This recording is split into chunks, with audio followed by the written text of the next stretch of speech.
Sorry, my name is Diane Strablow, and I'm with the Sierra Club, the local Niagara Sierra Club group. And I became involved with trying to fight this pipeline because I'm very concerned about climate change. So I'm going to be talking about the Northern Access 2016 pipeline, which is right here in western New York. I feel that there's a lot of similarities as far as water issues between this pipeline and the NAPL. So it's a national fuel proposed fracked gas pipeline that would come up through western New York.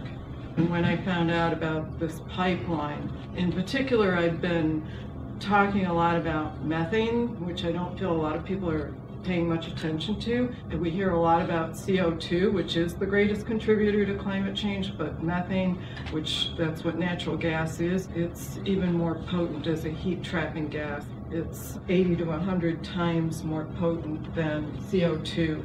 So there are other things that contribute to the methane that's added to the atmosphere, but natural gas and fossil fuels is the greatest contributor. And then as you'll see as I go through these, that I realized how much water issues, and the more I've learned, the more awful this pipeline sounds, which you'll see as I go through it. So this is a map. So it starts in McKean County, and then all this red and yellow line would be new pipeline. That's the 97 miles of new pipeline. There is a Porterville compressor station in Elma, New York, that's already existing. That's like 50 years old, but they want to expand that. Right now it's like 600 horsepower. They want to add an additional 5,000 horsepower to that. And that's where the pipeline would cross Buffalo Creek to get to that compressor station. And then it would connect with the existing pipeline and make its way through the rest of Erie County and then into Niagara County.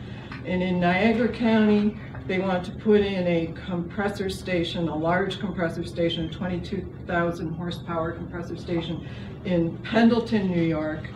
And then in Wheatfield, just half a mile from the banks of the Niagara River, they want to put in a dehydration facility to get some of the moisture and, I'm assuming along with that, fracking chemicals out of the gas to make it meet Canadian standards. And then it would go under the Niagara River, over Grand Island, and this again would be through existing pipeline for export to Canada. Originally, that pipeline that goes under the Niagara River was built to bring gas in the opposite direction for us to import gas, but now they're reversing and want to export this gas to Canada. So that's one of the things that we've been saying is it's of no benefit to New York, it's for export to Canada.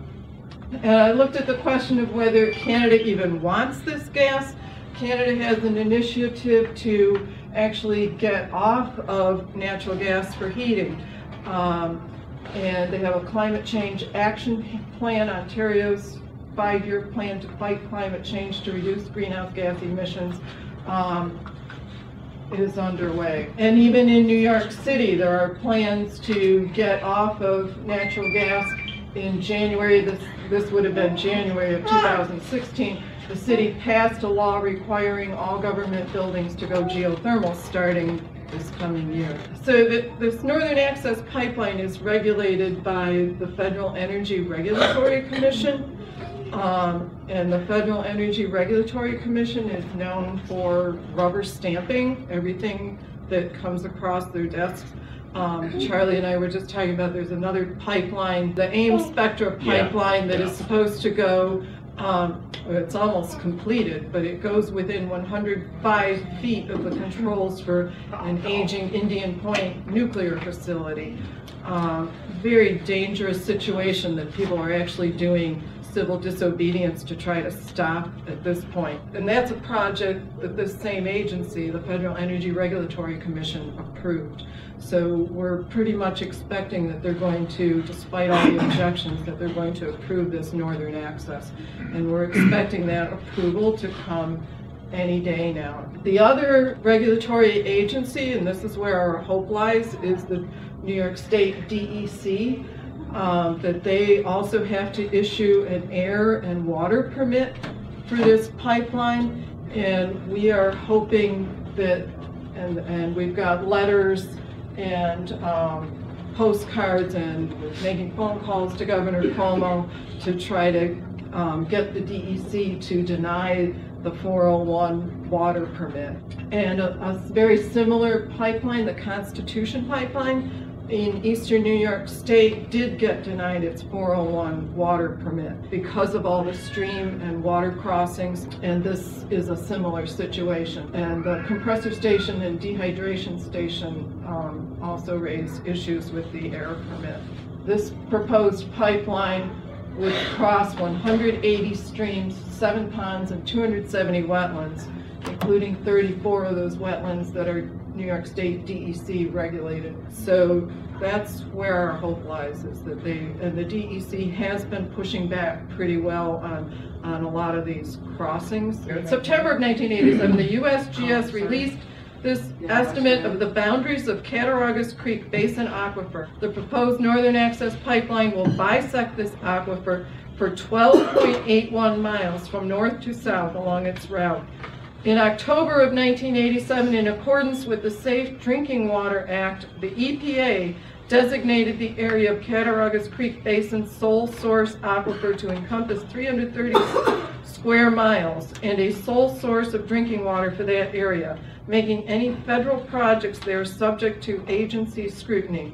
The Safe Drinking Water Act states, if administrator determines on his own initiative or upon petition that an area has an aquifer which is the sole or principal drinking water source for the area, and which, if contaminated, would create a significant hazard to public health. So what can we do? And I'm totally welcome your ideas and what we can come up with. Something I can use help with is contacting more elected officials.